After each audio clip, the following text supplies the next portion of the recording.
Bom dia. O livro do profeta Isaías, ele tem muitas profecias a respeito do Messias. Muitas mesmo. E só para citar algumas, Isaías diz que aquele que viria seria luz para os gentios. Capítulo 42, capítulo 49. Esse que viria reinaria no trono de Davi. Capítulo 9. Ele manifestaria a glória de Deus, também capítulo 49. Ele restauraria as nações, capítulo 11. Ele seria gentil com os fracos, capítulo 42. E continua. Agora, com a proximidade do Natal, uma das profecias mais citadas no livro de Isaías é o que o evangelista Mateus também cita, quando relata a respeito do nascimento de Jesus. Se você tiver com sua Bíblia ou com seu smartphone e quiser acompanhar, Mateus, no capítulo 1, logo depois da genealogia, versículo 23, ele diz, citando Isaías, a virgem ficará grávida e dará à luz um filho, e lhe chamarão Emanuel.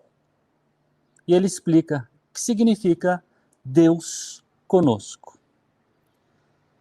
E se Mateus usou as palavras de Isaías para falar dessa primeira vinda do Messias, eu também não vejo nenhum problema de hoje usá-las aqui para lembrar deste mesmo momento, sendo que a gente tradicionalmente celebra o nascimento de Jesus no dia 25 de dezembro. Mas antes da gente continuar, eu queria orar com vocês.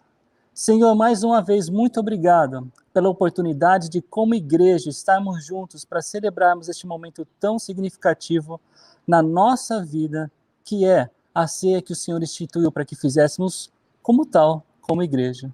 Obrigado, Pai, pelo clima, obrigado, Pai, pela oportunidade. Que isso tudo, Pai, redunde sempre honra, glória e o anúncio do Teu Evangelho para todas as nações. É o que eu oro assim, em nome de Jesus. Amém. Então, Isaías, capítulo 7, versículo 14, de onde Mateus faz essa referência, ele é um dos versículos mais difíceis de interpretação da Bíblia. E eu não vou aqui me ater às dificuldades desse versículo. Mas o que eu gostaria, o propósito para que eu tenho hoje aqui com vocês, é de focar nesse Deus conosco, no significado de Emanuel, e que Jesus seria chamado. Mas a verdade é que Jesus nunca foi chamado de Emanuel, como, por exemplo, se Maria estivesse correndo atrás do menino Jesus. Emanuel, vem para casa, volta logo. Não existe uma menção, um registro bíblico a respeito disso. Então, o que isso significa? O que significa que o filho da grávida virgem seria chamado de Emanuel? Nós não podemos perder de vista que também existem outros nomes pelo qual Jesus, ou pelo Messias, seria chamado, mas da mesma forma ele não foi nomeado assim. Mesmo Isaías vai falar no capítulo 9, versículo 6, e ele será chamado Maravilhoso Conselheiro, Deus Poderoso, Pai Eterno, Príncipe da Paz. Mais uma vez, não tem ninguém falando, em vez de ela falar Jesus, Príncipe da Paz, vem para casa. Príncipe da Paz, larga a bola, maravilhoso conselheiro, deixa aí o menino em paz. Não foi assim. Esses não eram nomes de Jesus. Ele não foi nomeado assim. E nem por isso esses nomes deixam de ser descrições precisas a respeito do caráter ou de quem era o próprio Jesus. Pessoalmente, eu acredito que Mateus, ele ter apresentado logo no primeiro capítulo Jesus e citando Isaías como aquele que seria chamado de Emanuel, e depois, lá no capítulo 28, olha na sua Bíblia, o último versículo de Mateus. Ele diz, eu estarei sempre com vocês até o fim dos tempos.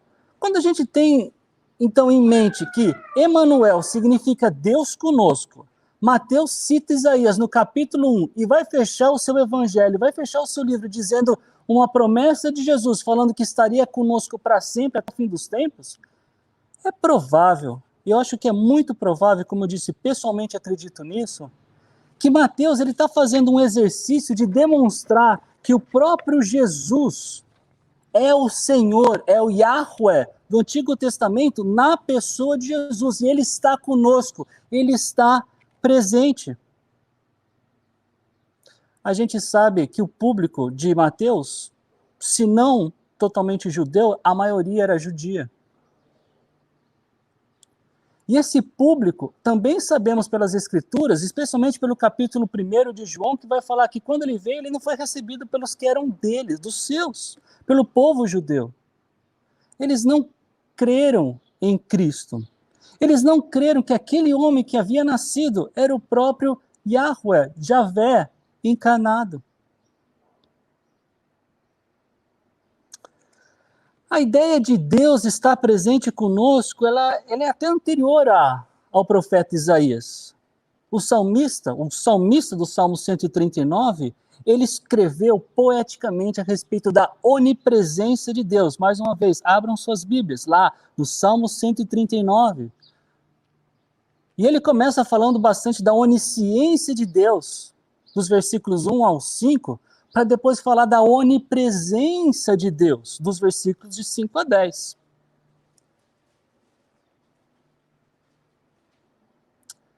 Na versão que eu tenho em mãos, diz assim: Tu me cercas por trás e pela frente e pões a tua mão sobre mim.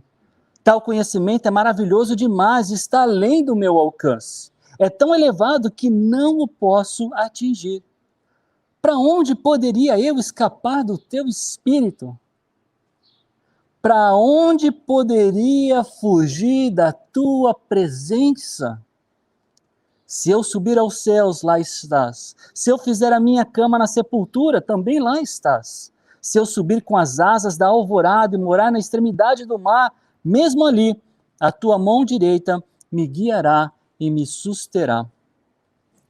Esse Deus que sempre está presente, de quem nós não conseguimos nos esconder, ele resolveu de uma forma muito especial, está presente entre os homens e as mulheres.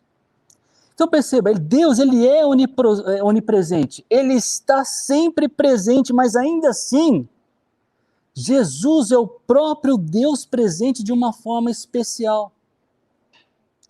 No começo de Mateus nós temos uma genealogia.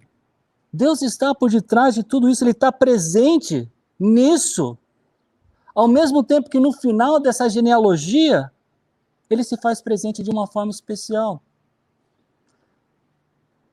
Deus ele está presente na gravidez de Maria, ao mesmo tempo que ele está presente como o bebê que está dentro de Maria. Deus ele está presente guiando os magos até Jesus no capítulo 2 de Mateus, mas ele também está especialmente presente no bebê que há pouco tempo, naquele contexto, havia nascido. Deus ele está presente quando num sonho diz a José para não ir para o Egito, para proteger este bebê que de uma forma especial é o próprio Deus conosco. Aquele menino que estava nos braços de José e de Maria. Deus está presente mais uma vez, avisando José para não voltar para Israel, para voltar para Israel, depois que Herodes e aqueles que queriam matá-lo já haviam morrido. De uma forma especial, Deus está presente e Deus está especialmente presente. Nossa, parece meio estranho, né? A gente poderia falar aqui de termos teológicos como a transcendência de Deus e a imanência de Deus, mas isso não é necessário. Esse Deus conosco, esse Deus presente, ele se manifesta, tanto estando ao mesmo tempo conosco de uma forma que não vemos, assim como na pessoa de Jesus, manifesta entre homens e mulheres, para que pudéssemos perceber o poder, esse maravilhoso conselheiro e todas essas características e descrições que o Antigo Testamento fazia do Messias, mas que, numa determinada época da história, homens e mulheres puderam, com estes olhos aqui, enxergarem, até sentir e tocarem. E é desse Emanuel que nos lembramos, hoje de forma especial. Hoje nós estamos juntos em memória deste Emanuel, desse Deus conosco, que nasceu de uma virgem, que derramou o seu sangue e que ressuscitou, para que nós tivéssemos uma esperança, para que nós soubéssemos que tudo aquilo que foi dito era verdadeiro. Tendo dito isso, eu queria convidar Joel, você pode me ajudar, por favor?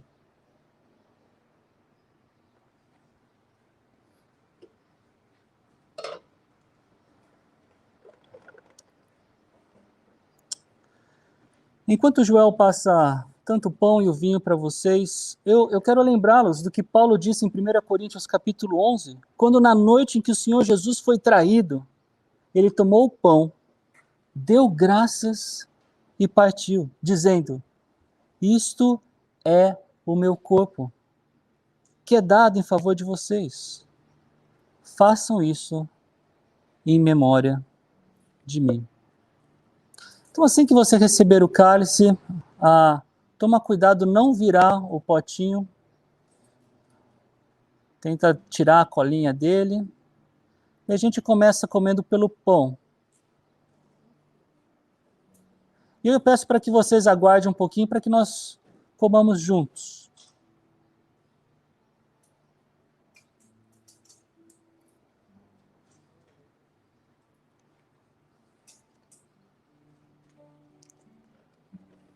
Obrigado.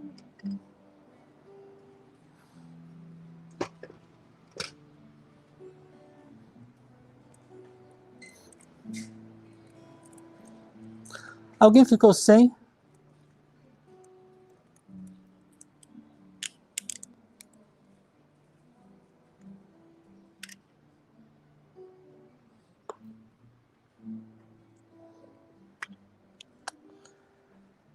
Então vamos todos juntos comer do pão e depois de mastigar, de engolir. Sérgio, você nos conduz em oração, por favor.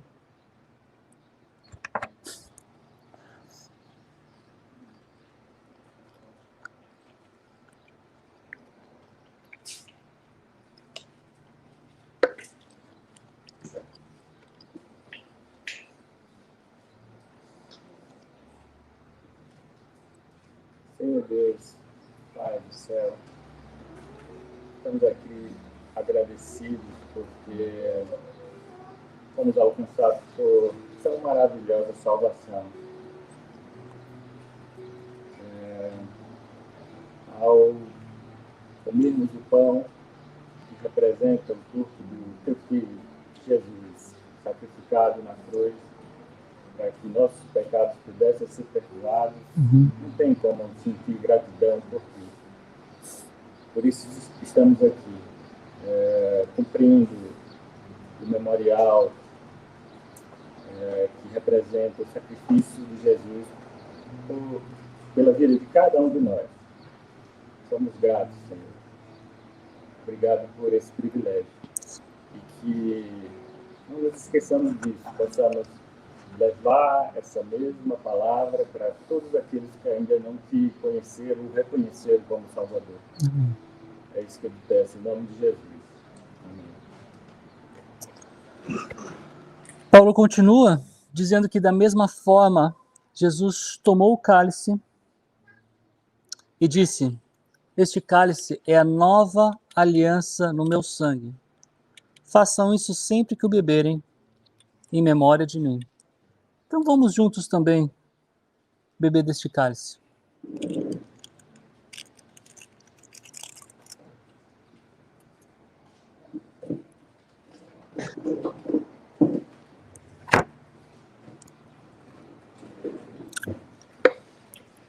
Kécio, Você pode orar para a gente, por favor?